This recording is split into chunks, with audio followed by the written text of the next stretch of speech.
मंगलम गौतमोगणी मंगलम कुंद कुंदार्यो जैन धर्मोस्तु मंगलम सर्वमंगलमांगल्यम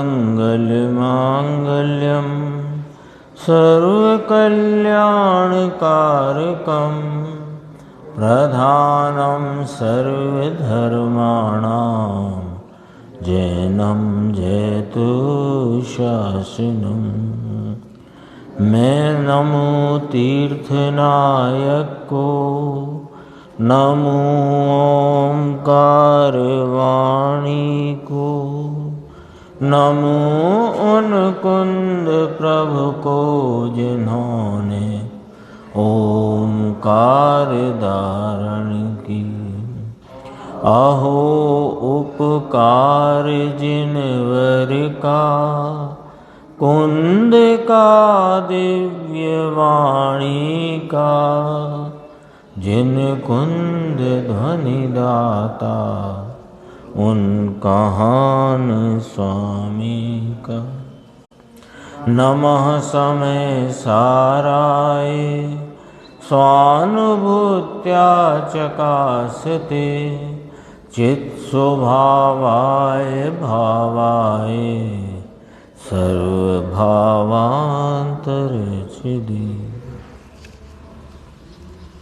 समय सार जी परमागम ग्रंथ है और इसके परिशिष्ट रूप से 47 शक्ति का अधिकार गुरुदेव श्री के अपन प्रवचन के माध्यम से इसकी चर्चा स्वाध्याय चल रही है। कल 19वीं शक्ति की चर्चा अपन ने सुनी थी और आज 20वीं और 21वीं शक्ति की चर्चा गुरुदेव के व्याख्यान में अपन ने देखी। कल जहाँ 19वीं शक्ति पूर्ण करते हुए आज यहाँ से शुरू हुआ था, और थोड़ा ख्याल में लेने की बात है, क्योंकि ये बात आती है तो इसका गलत अर्थ निकालते हैं। तो सही अर्थ क्या है वो अपने को समझना चाहिए। समाधि शतक में जो पूज्यपाद स्वामी का ग्रंथ है 101 गाथाएं हैं उसमें ऐसा कहा कि धूप में खड़े रहने की अपेक्षा छाया में खड़े रहना, यानी अव्रत में रहने की अपेक्षा व्रत में रहना अच्छा है, वहाँ ऐसा कहा। तो इसका अर्थ सामान्यपने ऐसा निकालते हैं कि देखो समाधि शतक में भी पूज्यपाद स्वामी कहते हैं कि अविरत में रहने से अच्छा तो व्रत में रहना है, ऐसा वहाँ कहते हैं। तो सम्यक दर्शन होगा जब होगा तब तक छाया में तो रहो। तो कहते हैं कि अव्रत में रहने की अपेक्षा व्रत में रहना अच्छा है। ये बात जो कही तो पहले ये तो समझ लो कि व्रत किसे होते हैं, यहाँ से समझना पड़ेगा ना। वो जो छाया जिसे कहा, व्रत रूपी भाव जिसे कहा, जो व्रत रूप कषाय की मंदता का भाव है, वो होता किसे है, पहले यहाँ से समझना पड़ेगा। तो गुरुदेव श्री ने फरमाया परंतु व्रत किसे होते हैं?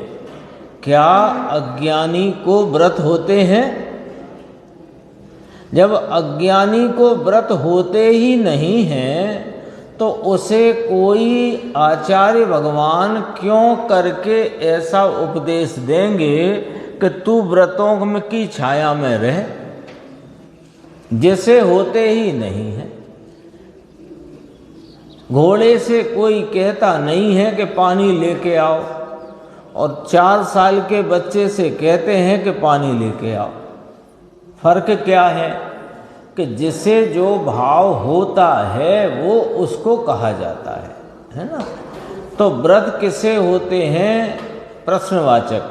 क्या अज्ञानी को व्रत होते हैं? अरे भाई, जिसे व्रत के विकल्प उठते हैं, किसे? कि सम्यक दर्शन के उपरांत स्थिरता विशेष बढ़ने पर 2 कषाय चौकड़ी की अभाव रूप वीतरागता स्थिरता होती है, तब पांचवा गुण स्थान प्रकटता है, उसको व्रत होते हैं। ये सब चर्चा ली है, जल्दी से पढ़ते हैं। देखो, अंदर शांति की वृद्धि हुई है। देख लो क्या लिखा है, सम्यक दर्शन उपरांत व्रत होते हैं, ये भी नहीं लिखा, ये भी नहीं कहा।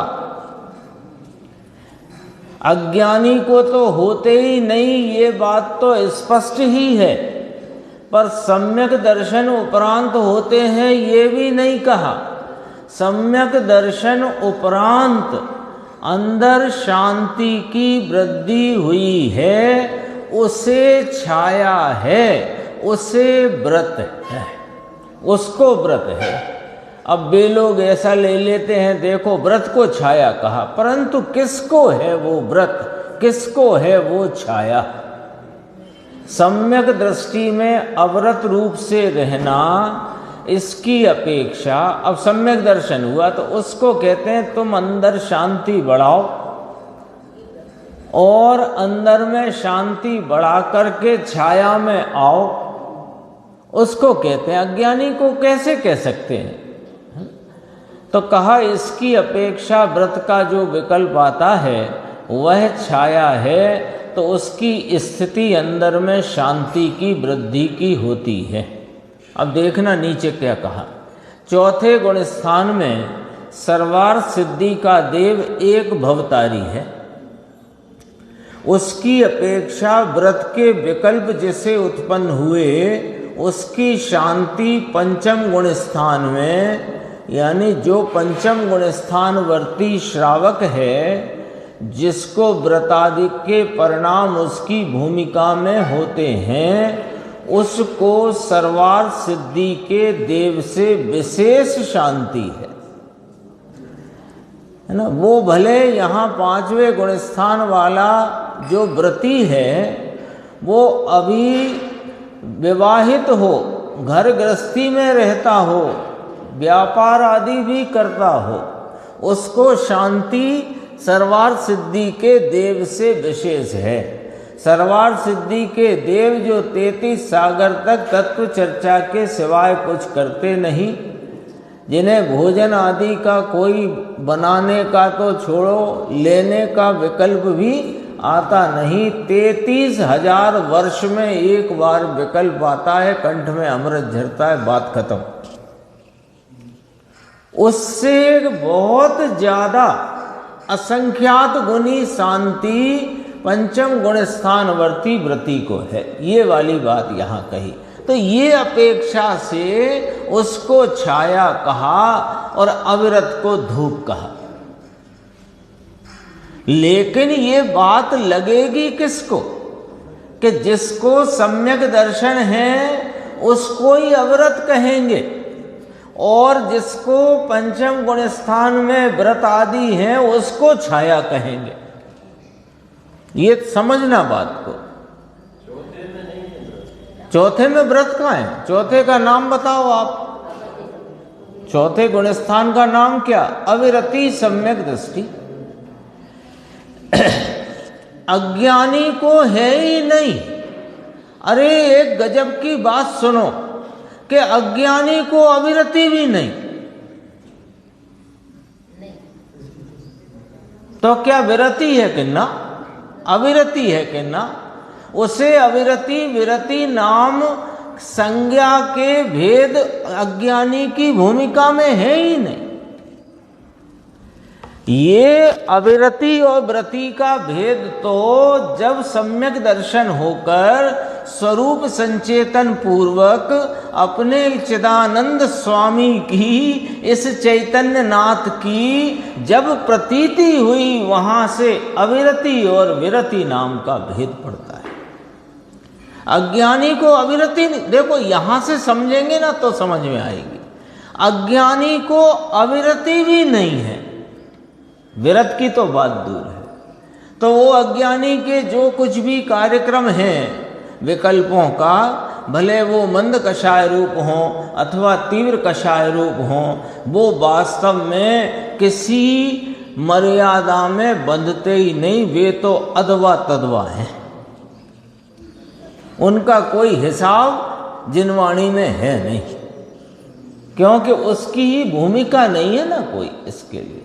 तो जब ये समझ लिया कि अज्ञानी को व्रत की संज्ञा तो दूर, अविरति की संज्ञा भी नहीं, अविरति की संज्ञा भी वास्तव में वहां से प्रारंभ हुई। क्यों? तो उसको व्रत की संज्ञा दे दे क्या अज्ञानी को? कि नहीं नहीं, जिसको व्रत नहीं है उसको अविरति की संज्ञा दी, तो व्रत किसे नहीं है कि इस सम्यक दृष्टि को नहीं है, वहां से संज्ञा आई अविरति की। अभी देखो, उस शांति के स्थल में, नाम स्थान में जो प्रतिमा आदि माने देश व्रत का विकल्प उत्पन्न होता है, उसे छाया कहा। फिर कहा वास्तविक छाया वह शांति उत्पन्न हुई, वह छाया है, पंचम गुण स्थान की शांति उत्पन्न हुई है ना, प्रश्नवाचक, या कि चौथे गुण स्थान में विकल्प आ गया और व्रत हो गए? समझ में आया? ये 19वीं शक्ति तक की चर्चा यहाँ थी। ये बात अच्छे से ध्यान में रखना चाहिए, क्योंकि इस पंक्ति का, अथवा कहें कि इस सूत्र का जो समाधि शतक में आचार्य पूज्यपाद स्वामी ने कहा, उसका गलत अर्थ अपने ख्याल में न रहे, सच्चा अर्थ क्या है वो अपने को ध्यान में रखना चाहिए। 19वीं है अमूर्त तत्व शक्ति। देखो, कर्म बंध व्यपगम व्यंजित सहज स्पर्श आदि शून्य आत्म प्रदेश आत्मिका अमूर्तत्व शक्ति, यानी कर्म बंध के अभाव से व्यक्त किए गए सहज स्पर्श आदि शून्य, यानी स्पर्श रस गंध और वर्ण से रहित ऐसे आत्म प्रदेश स्वरूप अमूर्तत्व शक्ति।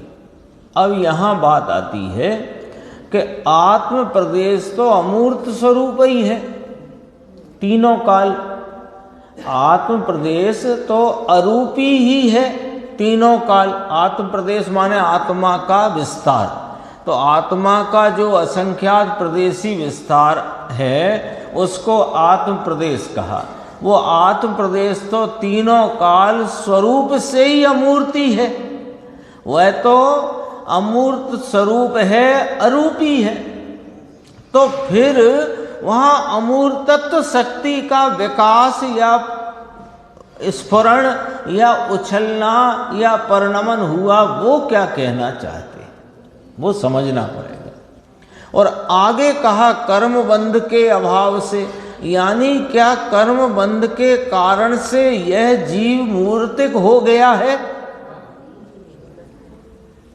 समझना पड़ेगा। तो कहा सुनो, यहाँ कर्म बंध को निमित्त रूप से कथन किया, और उस निमित्त के कारण से ये जो आत्मा अरूपी है इसे रूपी भी कहा जाता है। क्या व्यवहार आया कि संसार अवस्था में कर्म संयोग जो निमित्त रूप है उसकी अपेक्षा ये अरूपी होने पर भी इसे रूपी कहा जाता है। उस कहे जाने वाले रूपी में से स्वरूप का आलम्बन लेने से जो कर्म बंध रुक गया तो उतना अमूर्त भाव प्रकट हुआ, इसको अमूर्तत्व शक्ति का परिणमन कहा। क्या गजब की बात है। देखो, इसको अपन देखते हैं गुरुदेव की खुलासा। अगला पृष्ठ है, यहाँ 304 है, जहाँ शक्ति प्रारंभ हुई उसके 2 पैराग्राफ छोड़ना। एक बड़ा पैराग्राफ है, उसके बाद का छोटा पैराग्राफ, उसको छोड़ना। यहाँ कहते हैं कि कर्म बंध के अभाव से व्यक्त किए गए, भाषा देखो, प्रकट किया, व्यक्त किए गए माने प्रकट किया, अमूर्तपना पर्याय में राग के संबंध बिना अपने पुरुषार्थ से, यहाँ अपने पुरुषार्थ शब्द पर जोर है, क्यों कि कर्म बंध से रूपी हुआ ये कहने मात्र का है, और कर्म बंध का अभाव होने से अरूपी होता है ये भी कहने मात्र की बात है। ये तो निमित्त में कर्म का संयोग और परिणति में राग की विकारी दशा, ये दोनों दशाओं का उतना कर्म बंध का अभाव और परिणति में से राग का अभाव, इसको अमूर्त पने की व्यक्तता प्रगटता कहते हैं। देख लो, इसमें स्पष्ट किया है। तो यहां जोर काय पे आया अंकुर भाई? अपने पुरुषार्थ से, अपने पुरुषार्थ से जितना कर्म का अभाव हुआ उतनी अमूर्तता, अनंत गुण की अमूर्तता।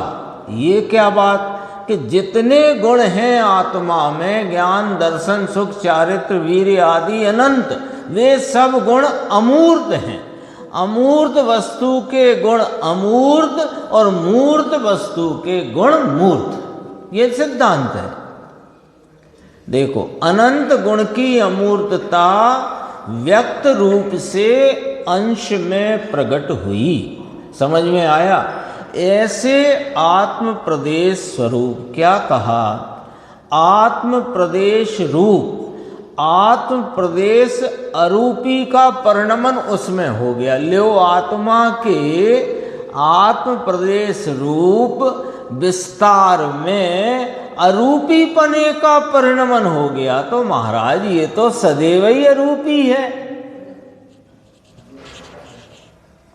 विचार तो यहां से करना पड़ेगा ना कि नहीं नहीं उसमें लिखा है अरूपी हो जाता है नहीं भाई। शक्ति को पढ़ोगे तो यही बात निकल करके आ जाएगी।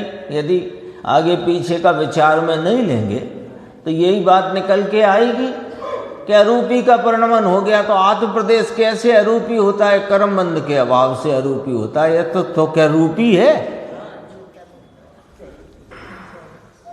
विचार तो करना पड़ेगा। तो देखो यहां गुरुदेव श्री स्पष्ट कहे, है तो अरूपी। ये चैतन्य भगवान, इसका विस्तार, इसके असंख्यात आत्म प्रदेश, वे तो स्वरूप से तीनों काल अमूर्त ही हैं, अरूपी ही हैं।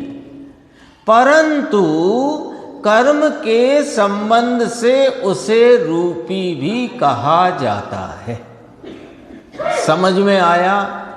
और समकिति को पुण्य पाप के विकार होते हैं, उन्हें भी रूपी कहा जाता है। क्यों? आगे अकर्तृत्व शक्ति आएगी। तो ये पुण्य पाप के विकार को रूपी कहा और ज्ञान दर्शन की परिणति को अरूपी कहा।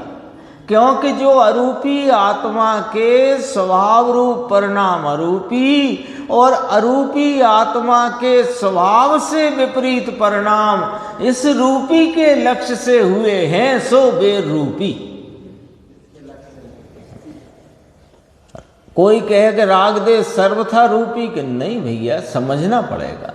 अरूपी आत्मा की पर्याय में होता होने से अरूपी तो है, पर रूपी के लक्ष्य से होने से रूपी कहा जाता है। देखो, समकिति को पुण्य पाप के विकार होते हैं, इन्हें भी रूपी कहा। पुद्गल के परिणाम कहा है ना इनको। तो इससे ये रागादि परिणाम को रूपी कहा। अब अपन को समझना है ना, तो एक तरफ अरूपी रखो और एक तरफ रूपी रखो, है ना। अरूपी कौन है? कि आत्मा त्रिकाल अपने अमूर्तत्व आदि भावों से रहा हुआ तीनों काल स्वरूप से अरूपी है, अरूपी ही है। एक बात।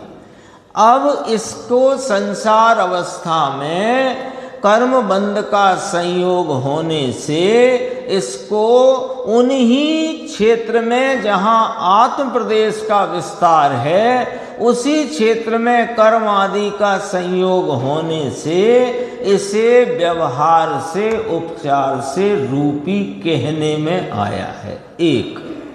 दूसरी बात, इसकी परिणति में जो रागादि विकार रूप मलिनता के भाव हैं, वे स्वभाव के लक्ष्य से नहीं उत्पन्न होते, अपितु रूपी पुद्गल के लक्ष्य से उत्पन्न होते होने से जो रागादि विकार आत्मा की पर्याय में है उसे रूपी कहा। तो अरूपी आत्मा त्रिकाल अपने स्वरूप से अरूपी, कर्म रूपी उनके संयोग से आत्मा को रूपी कहने में आया। और आत्मा की पर्याय में जो राग देश वे पुद्गल के लक्ष्य से होने से उन राग देश पर्याय भावों को रूपी कहने में आया। तो अब ये रूपी कौन, अब बात तो आत्मा की चलती है, तो रूपी कौन अरूपी कौन, ये सारी बात अपने सामने आ गई।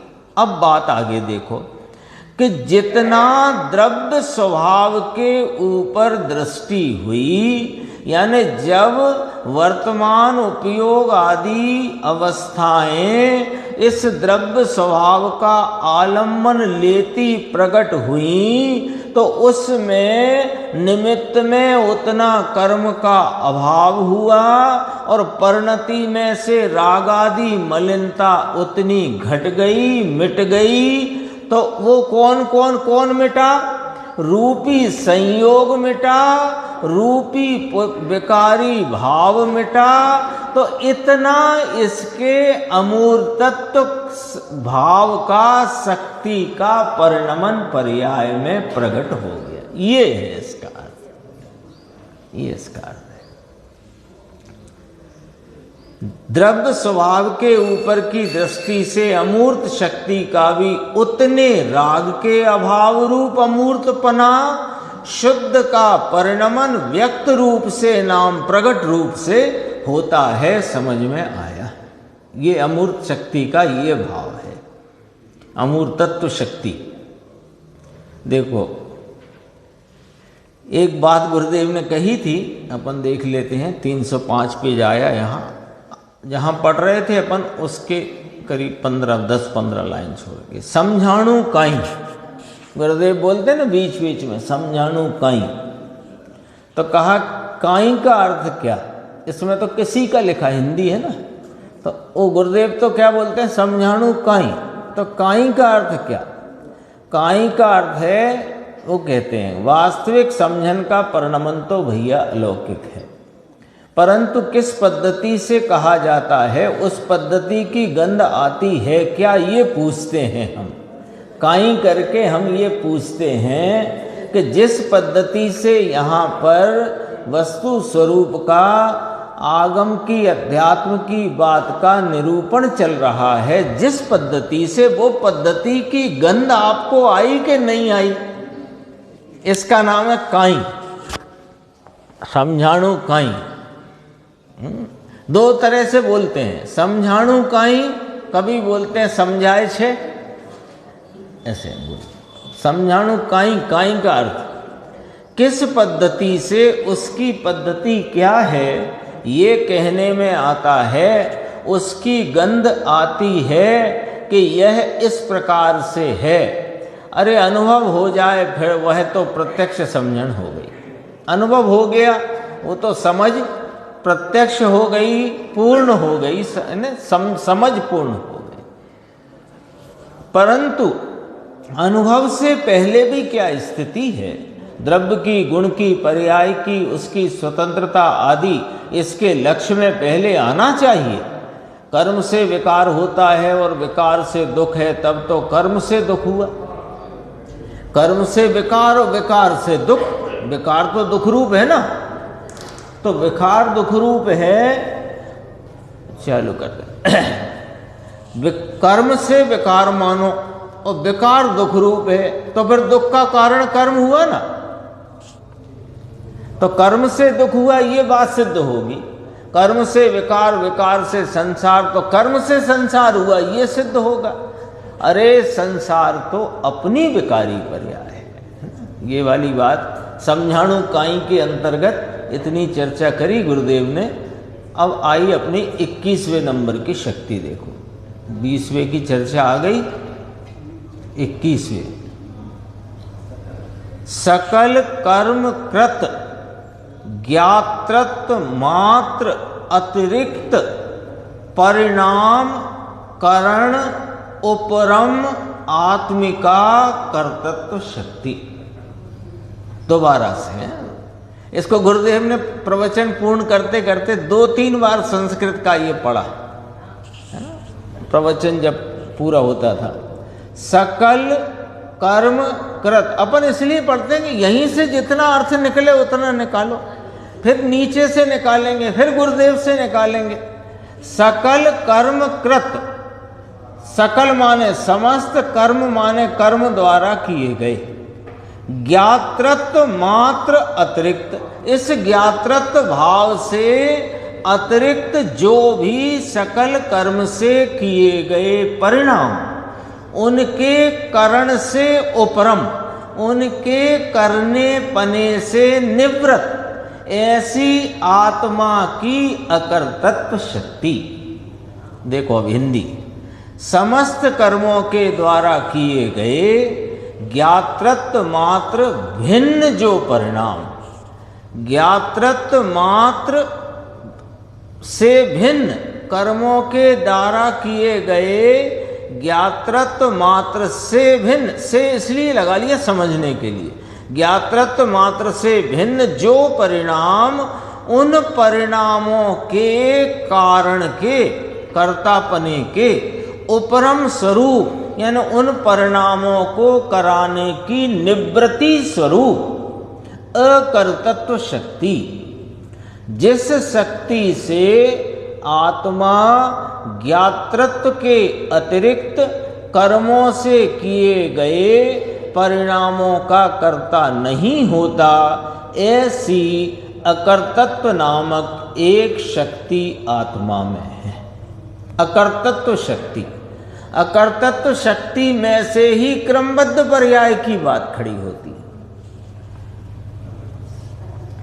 क्यों कि अकर्तापना ही वो, उसमें पर्यायों की क्रमबद्धता आती है, और पर्यायों की क्रमबद्धता समझने से अकर्तापना परिणति में आता है। अकर्तापने की बात में, अकर्तापना जब आचार्य भगवान ज्ञानी जन अपने को बताएंगे आत्मा अकर्ता है, तो अकर्ता है तो परद्रव्य का अकर्ता है, ये बात तो है ही, लेकिन अपने रागादि भावों का भी आत्मा अकर्ता है, क्योंकि आत्मा में ऐसा कोई गुण शक्ति नहीं कि रागादि भाव को करे। तो फिर क्या शक्ति है कि रागादि भाव को नहीं करने की शक्ति है, अकर्तृत्व शक्ति। आ गया ना, अकर्तृत्व शक्ति। अब सकल कर्मों के द्वारा किए गए, तो कर्म करते हैं विकार के नाना, ये तो उनको आत्मा से नहीं होते, इसलिए उन भावों की पहचान या उनकी बात बताने को कर्मों के द्वारा किए गए ऐसा कहा है ना। तो कौन राग आदि, कौन से राग आदि लेना इसमें अंकुर भाई, कौन कौन से राग रखना? समस्त। तो पूजा, दया, दान, व्रत आदि सब ही राग, दया, दान, व्रत, पूजा, काम, क्रोध, विषय, वासना, भोग आदि सब राग आदि परिणाम वे कौन हैं? अपन तो लकीर खींच के बात करते हैं, यहाँ बोर्ड पे एक लकीर खींची दी परमानेंट, क्योंकि अपने तो भेद ज्ञान का कार्यक्रम है। तो इधर लिखो कि जितने भी रागादि विकार हैं वे कर्म द्वारा किए जाते हैं, ये तो निमित्त से कथन किया। अपन तो सीधे आ जाओ, रागादि विकार मंद कषाय रूप, तीव्र कषाय रूप, दया, दान, व्रत, पूजा, भक्ति आदि, काम, क्रोध, विषय, वासना, भोग आदि सब ये कौन है? ये कर्म द्वारा किए गए, कहने में आया ना, राग द्वेष आदि विकारी परिणाम। और इनसे भिन्न दूसरे खाने में कौन आया? ज्ञातृत्व मात्र परिणाम, जो आत्मा के स्वभाव रूप परिणाम, वे उस तरफ आए। तो अब ये दो तरफ लिखे हैं परिणामों की लिस्ट कि आत्मा के ज्ञातृत्व रूप स्वभाव रूप परिणाम और समस्त रागादि परिणाम। तो आत्मा अपने ज्ञातृत्व परिणाम, ज्ञातृत्व आदि स्वभाव परिणाम का करता है, रागादि परिणाम का करता नहीं। ऐसी अकर्तृत्व शक्ति आत्मा में। कोई तो कहे कर्तृत्व शक्ति की बात करो, ये भी कर सकता हूं, वो भी कर सकता हूं, ये भी कर सकता हूं, वो भी कर सकता हूं, ये भी कर, यहां तो नहीं कर सकता हूं ये शक्ति है, क्योंकि आत्मा स्वभाव से अकर्ता है, ज्ञाता है ना। तो इसके तो नहीं करने की शक्ति है, तो फिर कुछ तो करता होगा कि हाँ ज्ञातृत्ववादी स्वभाव भावों का करता है। इतना यहां रखते हैं बात को। इसका अर्थ अपन गुरुदेव का देखो नीचे ही 5-6 पंक्ति छोड़कर, ज्ञातृत्व मात्र भिन्न जो परिणाम, ज्ञातृत्व मात्र से भिन्न परिणाम कौन है? ये वापस परिणाम लिए हों, शुभ अशुभ राग, ये ज्ञातापने से भिन्न परिणाम है। उसे परिणाम लिया कर्म के निमित्त के वश, जो राग द्वेष परिणाम समकृति को भी जो उत्पन्न हुए वे परिणाम हैं। परिणाम है, ये 3 बार परिणाम परिणाम क्यों कहते हैं? वापस परिणाम लिया, फिर ज्ञाता बने से भिन्न परिणाम है, फिर कहा कर्म के निमित्त के वश जो राग द्वेष समकृति को भी उत्पन्न हुए वे परिणाम हैं। परिणाम है, वस्तु नहीं। वे एक समयवर्ती हैं, उनकी आयु एक समय की है, कितनी के वर्तमान समय पर प्रमाण, बस इतनी आयु। कर्म के निमित्त के वश से हुए परिणाम हैं, बार बार जोर कहाँ है, समझ में आया? उस परिणाम का कर्ता आत्मा नहीं है, ये सिद्ध करना है अकर्तृत्व शक्ति। आत्मा में अकर्तृत्व नाम का गुण है, राग को करना ऐसी कोई त्रिकाली शक्ति नहीं है आत्मा में, पर्याय में योग्यता है। इसलिए ऊपर कितनी बार का परिणाम परिणाम परिणाम, राग को कहाँ डाला? परिणाम में, परिणाम में डाला, यानी पर्याय में एक समय की आयु वाले उस समय की योग्यता के अनुसार होता हुआ स्वभाव से विपरीत विकारी भाव है, लेकिन उसे उत्पन्न करे ऐसी आत्मा में शक्ति नहीं। तो कौन करता है? कर्म करते हैं कि कर्म नहीं करते? आत्मा के स्वभाव से होते हैं कि नहीं होते? तो कैसे होते हैं? कि अपराध रूप अद्धर होते हैं। अद्धर समझते हैं? अद्धर माने न जमीन पे न आसमान में, अधर। तो अधर होते हैं, कैसे होते हैं? अपराध रूप अधर होते हैं। अब अपराध आया तो अपराध किसका? कर्म का कि जीव का? कि जीव का अपराध। अपराध किसका? जीव का। देखो, राग का परिणमन करना वह पर्याय में योग्यता है, परंतु ऐसा कोई गुण नहीं है कि आत्मा राग रूप विकार रूप परिणमे। सभी शक्तियां निर्मल आनंद कंद हैं। कोई शक्ति आत्मा में ऐसी नहीं जो आनंद से रहित हो, निर्मलता से रहित हो। सर्व शक्तियां निर्मल हैं, आनंद कंद हैं। यहाँ तो कहते हैं कि आत्मा में अकर्तृत्व नाम की शक्ति है। अकर्तृत्व शक्ति का कार्य क्या? ये शक्ति है तो क्या करती है? इसका कार्य क्या? देखो राकेश भाई, कि जो दया दान रागादि के परिणाम उत्पन्न होते हैं, परिणाम शब्द बोले तो एक समय की वायु वाले हैं, ये ख्याल में रखना। तो जो दया दान रागादि के परिणाम उत्पन्न होते हैं, उनका कर्ता न होना ऐसी है अकर्तृत्व शक्ति मेरे में। राग नहीं करना ऐसी मेरी शक्ति, मेरे में अकर्तृत्व शक्ति विद्यमान है।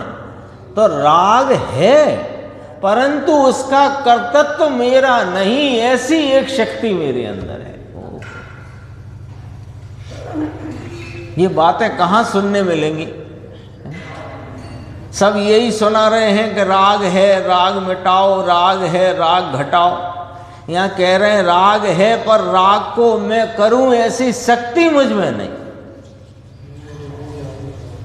तो फिर मिटे कैसे? कि राग मिटाने से, राग घटाने से, राग के लक्ष्य से राग ना घटता ना मिटता। तो क्या करें कि अकर्तृत्व शक्ति स्वरूप आत्मा की दृष्टि करो तो पर्याय में से राग मिटता है। क्यों पर्याय में से क्या मिटता? अरे पर्याय में ही होता है, पर्याय में से ही मिटता है। जहां होएगा वहीं तो मिटेगा। वस्तु में है नहीं, वस्तु में से मिटाना भी नहीं है, ही नहीं तो मिटाना क्या? राग है परंतु उसका कर्तृत्व नहीं, ऐसी वह शक्ति है, सूक्ष्म है, ये कहा गुरुदेव ने। फिर आगे देखना, अगला पेज आ गया है 307। अपन जहाँ पढ़ते थे तो वो सब बीच में नरक की बात आई, वैतरणी नदी, राजकुमार हो, फिर भौरे की तरफ। जैसे भौरा होता है ना, तो भौरा पैदा होकर ऐसे जमीन पे पट गिरता है। ऐसे नरक की बताई कि नरक में ऊपर जन्म नारक पर्याय रूप ऊपर जन्म लेके औंधे मुंह गिरता है। ऐसे भंवरा नहीं गिरता, पट। ऐसे उन्होंने उदाहरण देके बताए। अपन आते हैं यहाँ, देखो, व्यवहार श्रद्धा का कर्ता आत्मा नहीं है। अभी अपन जो पढ़ के आए, रागादि विकार है, रागादि विकार रूप परिणाम है, पर उस परिणाम को करने रूप मेरे आत्मा में शक्ति नहीं, अर्थात उन परिणामों को नहीं करने की मेरी शक्ति है, अकर्तृत्व शक्ति। यही पढ़ा ना। अब यहाँ मिलान, उसको घटाएंगे उस शक्ति को। मिल गया ये, व्यवहार श्रद्धा का कर्ता आत्मा नहीं है। देवगुरु शास्त्र की श्रद्धा का, राग शास्त्र का ज्ञान, व्रत आदि का परिणाम का कर्ता आत्मा नहीं है। क्यों? कि मेरे में इन रागों के नहीं करने रूपता की अकर्तृत्व शक्ति। व्यवहार श्रद्धा वह राग है। तो कहते तो श्रद्धा है, वो कहते हैं श्रद्धा, पर है राग।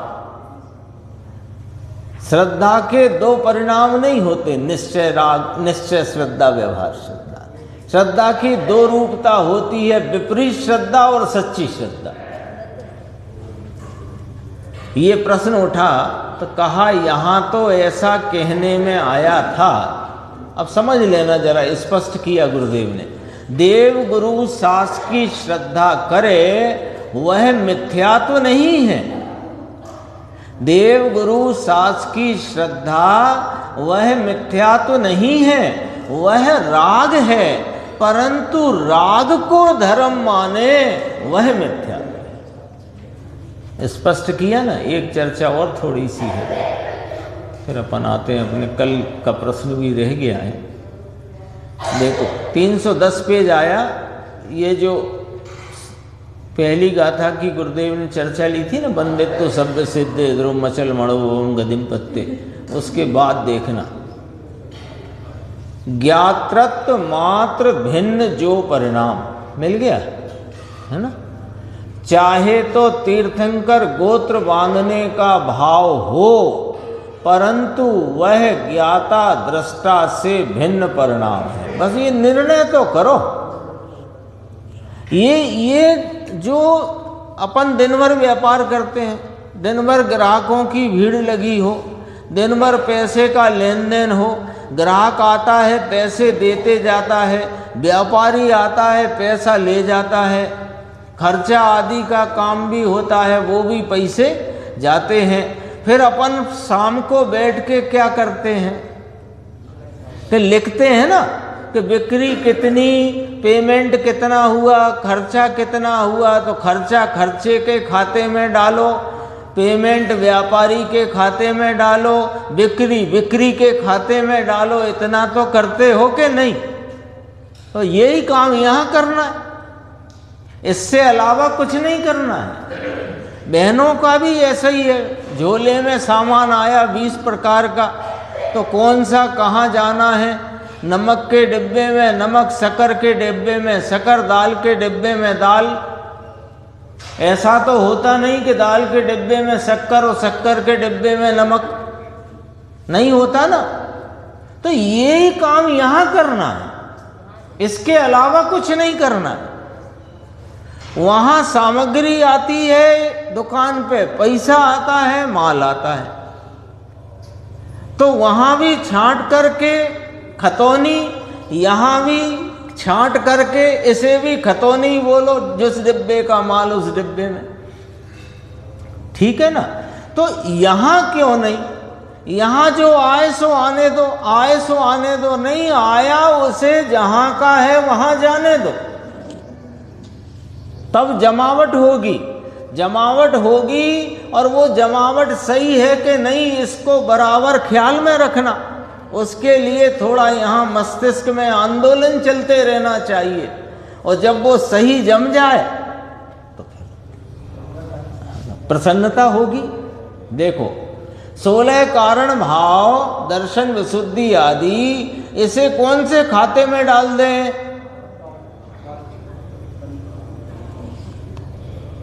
आप लोग बता दो, वहीं डाल देंगे। गुरुदेव ने तो बता ही दिया है कहाँ डालना है, राग के खाते में कि ज्ञातृत्व भाव के खाते में। यहां तो 2 खाते चल रहे हैं,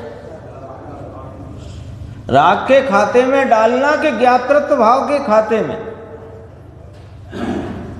16 कारण भाई तीर्थंकर जे भये, हर से इंद्र पार मेरू पे ले गए। बे वाले 16 कारण भाव कहाँ डालना है? रागादि विकारी भाव में डालना है कि ज्ञातृत्व भाव में डालना है? सही सही खतौनी होनी चाहिए। तो वे तो भैया रागादि विकारी भाव हैं, ज्ञाता दृष्टा से भिन्न परिणाम हैं। तो वे जो राग हैं वे ज्ञातृत्व परिणाम से भिन्न जाति के हैं। तो अब बताओ उनका कर्ता कौन?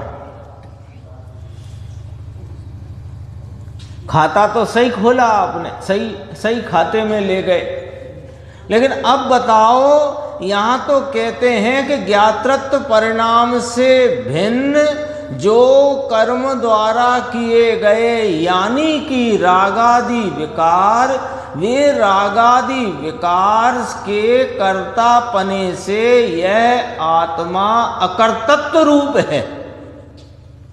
तो ये 16 कारण भावना कौन भाता है? आत्मा उसका करता है। आत्मा यदि उसका करता है और आत्मा को वे लाभ रूप हैं, तो ये मिथ्यात्व का पोषण है। और आत्मा उनका अकर्ता है, ऐसे अकर्तृत्व शक्ति स्वरूप इस चैतन्य परमात्मा की दृष्टि होने से ये अकर्तृत्व शक्ति का पर्याय में परिणमन होता है। ये वाली बात है। देखो, आता है वो भाव, आता है। अभी पीछे पढ़ा था सम्यक दृष्टि को राग है, लेकिन वह उसका अकर्ता है। अकर्ता नाम ज्ञाता है। देखो यहाँ नीचे और आ गई थोड़ी चर्चा। 8 कर्मों द्वारा किए गए, ऐसा लिखा है, मिल गई? वहाँ ऐसा नहीं मानना, कर्म से नहीं हुए हैं वे कर्म से नहीं हुए। फिर तीसरी बार कहा, कर्म से हुए नहीं बापू, तेरी कमजोरी से विकार परिणाम हुए, अपराध से हुए, कमजोरी से हुए। 16 कारण भावना पुरुषार्थ का कार्य नहीं है। पुरुषार्थ होता तो वो आत्मा के कर्तृत्व में जाता। वो अपराध रूप कमजोरी का कार्य। कमजोरी से सम्यक दृष्टि को भी कमजोरी के कारण विकार परिणाम होते हैं, परंतु ज्ञाता परिणाम से भिन्न परिणाम का वह कर्ता नहीं है। ऐसी आत्मा में अकर्तृत्व शक्ति है। अकर्तृत्व शक्ति है तो उस अकर्तृत्व का परिणमन कब हुआ? कि द्रव्य पर दृष्टि जाने से। अब ये वाली लाइन जरा पकड़ना, अकर्तृत्व गुण सीधा अकर्तृत्व रूप परिणमे, ऐसा नहीं है। अब याद करना पड़ेगी कल की बात। कल आई थी, कल बात आई थी द्रव्य परिणमता है, गुण नहीं। वो गुरुदेव ने देखो कितने बस जरा सी बात वहां कह के याद दिला दिया। अकर्तृत्व गुण सीधा अकर्तृत्व रूप परिणमे, ऐसा नहीं है। द्रव्य पर दृष्टि जाने से द्रव्य परिणमता है, उसमें अकर्तृत्व शक्ति का परिणमन होता है। ये अपनी चर्चा आज की चली। और अब अपन पहुंचते हैं ज्ञान गोष्ठी के 314 नंबर वाले प्रश्न पर। देखो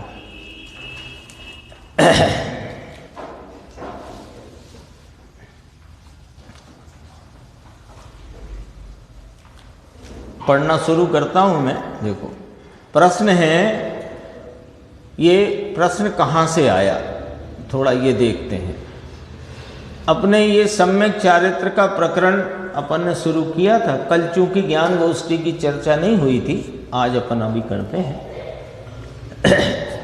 पहला प्रश्न था कि चारित्र, उस प्रश्न मतलब उत्तरी बात करते हैं। पहली चर्चा आई थी चारित्रम खलु धम्मो, तो चारित्र वास्तव में धर्म है, वही साक्षात मोक्ष मार्ग है। चारित्र किसे कहते हैं? कि शुद्ध ज्ञान स्वरूप आत्मा में चरना, रमना, प्रवर्तन करना, वह चारित्र है। तो चारित्र के लिए प्रथम क्या करना चाहिए, क्या होना चाहिए? तो कहा कि चारित्र के लिए वस्तु के स्वरूप का यथार्थ निश्चय करना चाहिए, यानी वस्तु का स्वरूप यथार्थ निश्चय में आए बिना, जिसमें रमना है उसका निश्चय किए बिना, उसकी प्रतीति, उसका स्वरूप संचेतन आस्वादन किए बिना उसमें रमना नहीं होता। इसलिए चारित्र के लिए पहले वस्तु स्वरूप का निश्चय करना कि जिसमें रमना चारित्र है। तो ये प्रश्न आया, किस वस्तु के स्वरूप का निश्चय किस प्रकार करना चाहिए? ये प्रश्न आया कि आपने कहा चारित्र ही धर्म है, तो हमको तो चारित्र प्रकट करना है, क्योंकि वही साक्षात मोक्ष मार्ग है। तो चारित्र प्रकट करने के लिए क्या करना? कि उसमें वस्तु स्वरूप में रमना जमना। कौन सा वस्तु स्वरूप जिसमें रमना जमना? कि अपना यथार्थ वस्तु स्वरूप, तो उसका निश्चय कैसे करना? ये प्रश्न आया। ये 5 पॉइंट से यहां चर्चा है। देखो पॉइंट देखना। इस जगत में मैं स्वभाव से ज्ञायक ही हूं। एक ज्ञायक के साथ ही लगा दिया, तो क्या कह दिया कि राग आदि का कर्ता मैं नहीं, विकार का कर्ता मैं नहीं, कर्मादि का कर्ता मैं नहीं, शरीर आदि का कर्ता मैं नहीं, शरीर आदि रूप में नहीं, राग आदि रूप में नहीं, मिस जगत में, ये मैं जगत की वस्तु हूं ना, तो इस जगत में मैं स्वभाव से ज्ञायक ही हूं। एक बात निर्णय कराना है ना, तो निर्णय किन बिंदुओं पर करना? अपने से सब कहते हैं कि निर्णय की जिन शासन में बड़ी महिमा है, पर निर्णय किसका करना? तो पहले एक प्रश्न आया था कि सत का ही निर्णय क्यों करना? तो कहा कि सत के निर्णय में ही असत का निर्णय हो जाता है। अपनी वस्तु के निर्णय में ही किसका निर्णय हो जाता है? कि जो अपनी नहीं है उसका भी निर्णय हो जाता है। देखो इस जगत में मैं स्वभाव से ज्ञायक ही हूं, एक। दूसरा, मेरे से भिन्न जगत के सब जड़ चेतन पदार्थ मेरे ज्ञेय हैं। ये हो गया आत्मा का निर्णय, अनात्मा का निर्णय। आत्मा कौन के स्वभाव से ज्ञायक ही है, वह मैं आत्मा हूँ और मेरे से भिन्न जगत के समस्त जड़ चेतन पदार्थ अनात्मा हैं मेरे लिए, वे मेरे ज्ञेय हैं। तो दो बातें एक साथ हो गई, दो पॉइंट में। आत्मा अनात्मा का निर्णय आ गया और ज्ञान ज्ञेय का निर्णय आ गया। मैं ज्ञान स्वरूप आत्मा, वे ज्ञेय स्वरूप अनात्मा। दो पॉइंट हुए। तो फिर ये दो आ गए, इनका क्या कनेक्शन है? तीसरा बिंदु, ये निर्णय के बिंदु हैं 5। ये 5 पॉइंट लिख लो घर में दीवार पे, और इन बिंदुओं को ही विचार में लेकर स्वाध्याय के द्वारा, तत्व ज्ञान के द्वारा, अभ्यास के द्वारा इन 5 का ही काम करना है अपने को। ये चक्कर में नहीं पड़ना कि अपकर्षण कैसे होता है, संक्रमण कैसे होता है, वो चक्कर में ना पड़ना। कैसे विच्छुति होती है, कैसे क्या होता है, मत पड़ो चक्कर में। तुम तो ये 5 पॉइंट करो नक्की। और 5 पॉइंट नक्की करने के बाद पूछा नहीं था 6 महीने क्या अभ्यास करना, तो 6 महीने ये, अरे 6 महीने नहीं, तुम 6 दिन के अभ्यास में अपने आत्मा को प्राप्त कर लोगे। 6 दिन के अभ्यास, 6 महीने तो अधिक है। तो उनका क्या करना? जब तुम्हें अपने स्वरूप का अनुभव हो जाए तो फिर अपनी बुद्धि की निर्मलता के लिए आगम में जो और भी विषय हैं उनका अभ्यास करना। लेकिन पहले ये करना। 2 बिंदु आए, आत्मा कौन, अनात्मा कौन। तो आत्मा कौन कि मैं स्वभाव से ज्ञायक ही हूं, मेरे से भिन्न जगत के समस्त जड़ चेतन पदार्थ अनात्मा मेरे लिए ज्ञेय हैं। वे मैं ज्ञान हूं, वे ज्ञेय हैं। तो इन दोनों में संबंध क्या? तीसरा बिंदु, विश्व के पदार्थों के साथ ज्ञेय ज्ञायक संबंध के अतिरिक्त अन्य कोई संबंध मेरा नहीं है। ये तीसरा बिंदु नक्की करो। भाई 2 प्रकार के पदार्थ हैं जगत में, एक आत्मा एक अनात्मा। यहां तो ऐसे लेना, जड़ चेतन नहीं लेना। जड़ चेतन तो विश्व को जानने के लिए लेना। विश्व को जानना हो तो 2 प्रकार के पदार्थ जड़ चेतन। यहां आत्मा जानना हो तो आत्मा और अनात्मा 2 प्रकार। आत्मा ज्ञान स्वरूप और वे ज्ञेय स्वरूप। तो इन दोनों का संबंध क्या? कि विश्व के पदार्थों के साथ ज्ञेय ज्ञायक संबंध के अतिरिक्त अन्य कोई संबंध मेरा नहीं है। अर्थात चौथा पॉइंट, कोई भी पदार्थ मेरा नहीं, मैं किसी के कार्य का करता नहीं। कोई भी पदार्थ मेरा नहीं, मैं किसी के कार्य का करता नहीं। भाई साहब, ये 5 पॉइंट सामान्य बात नहीं है। इनका निर्णय यहां करने में बहुत पुरुषार्थ है। इनका निर्णय करने में कैसा यथानुरूप निर्णय। और ये निर्णय के बाद यदि आत्मा न मिले तो ऐसा हो नहीं सकता। आत्मा न मिले मतलब अपनी परिणति में आस्वादन रूप होकर प्रतीति में ना आए, ऐसा हो नहीं सकता। गारंटेड है ये फार्मूला गारंटेड है। देखो, कोई भी पदार्थ मेरा नहीं, ऐसा ही नहीं है। ये 2 पॉइंट है एक पॉइंट में। कोई पदार्थ मेरा नहीं तो वे ज्ञेय में गए ना, और उनके साथ मेरा ज्ञेय ज्ञायक संबंध है। क्योंकि मैं तो ज्ञायक हूं, पीछे से आ गई बात, मैं तो ज्ञायक हूं, तो मैं ज्ञायक हूं, मैं किसी के कार्य का करता नहीं।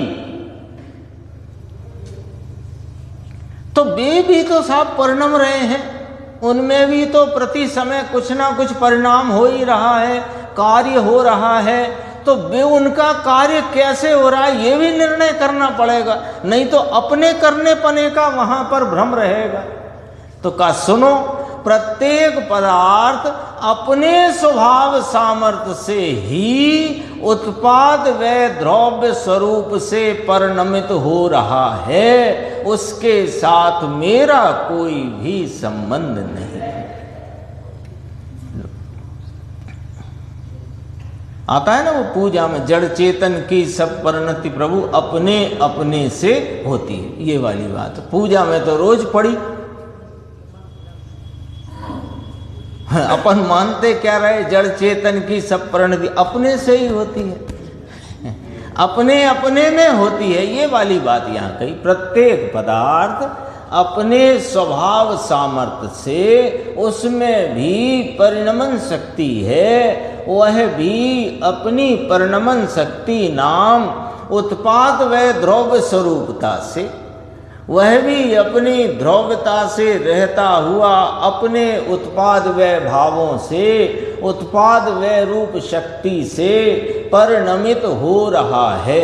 जब वे सब अपने अपने में अपनी सामर्थ्य से परिणमित हो रहे हैं, तो मेरा उनका क्या संबंध कि बस मैं जानने वाला, वे जानने में आने वाले, इससे ज्यादा क्या संबंध है ना। ये हाथ ऊपर क्यों नहीं जाता कि ये तो हाथ अपनी सामर्थ्य से ऊपर जाए, उसका काम नहीं जाए उसका काम। जो जीव, अब सुनो, ये 5 पॉइंट का निर्णय करने वाला जो जीव ऐसा निर्णय करता है, वही ही पर जोर है ना, वही पर के साथ का संबंध तोड़कर निज स्वरूप में उपयोग को जोड़ता है। हम तो हमारा उपयोग स्वरूप की तरफ क्यों नहीं मुड़ता, क्यों नहीं जुड़ता, उपयोग स्वरूप की तरफ क्यों नहीं ढलता। तुमने ये 5 बिंदुओं का निर्णय किया, मैं स्वभाव से गायक ही हूँ, जगत के जड़ चेतन पदार्थ जितने हैं वे गेय मात्र हैं, मेरा उनका संबंध सिर्फ गेय गायक रूप है, अन्य कोई संबंध मेरा नहीं, कोई पदार्थ मेरा नहीं, मैं किसी के कार्य का करता नहीं, सब पदार्थ अपनी शक्ति से, अपनी सामर्थ्य से, उत्पाद व द्रव्यता से परिणमित हो रहे हैं। ऐसा निर्णय करे तो फिर उपयोग यहां पलटे, तब उपयोग स्वरूप का आलम्बन ले। क्यों कि जो परमे कर्ता पने का जो अहंकार भ्रांति है, वो इस निर्णय से टूटेगी। पर में कुछ करने का अहंकार और मैं पर का कर सकता हूं ऐसी भ्रांति, ये कब टूटेगी कि ऐसे निर्णय से टूटेगी। और जब ये भ्रांति टूटेगी तो तेरे उपयोग को और कहीं जाने की दिशा ही नहीं बचेगी, यहां आने के अलावा अपने आप आएगा। जब बाहर कुछ करना नहीं तो बैठो घर में। कल होली थी, बाजार बंद था, काम कुछ था नहीं, तो क्या करोगे, बैठो घर में। ऐसा ही हुआ ना, ऐसा ही हुआ। तो बस जब बाहर कुछ काम है नहीं, अन्य द्रव्य में मैं कुछ करता नहीं, कर सकता नहीं, मात्र अहंकार करता हूं, और वो अहंकार भी इस निर्णय से टूट गया, उसमें से कर्तृत्व मेरा छूट गया, अब उपयोग कहां जाएगा। अब बस एक ही काम करना है तो उपयोग को यहां लाना है, तू मत कर काम, वो उपयोग खुद कर लेगा। निस्वरूप में उपयोग को जोड़ता है, उसे ही स्वरूप में चरण रूप चारित्र होता है। इस प्रकार चारित्र के लिए प्रथम वस्तु स्वरूप का निर्णय करना चाहिए। शेष चर्चा अपन आगे की स्वाध्याय में।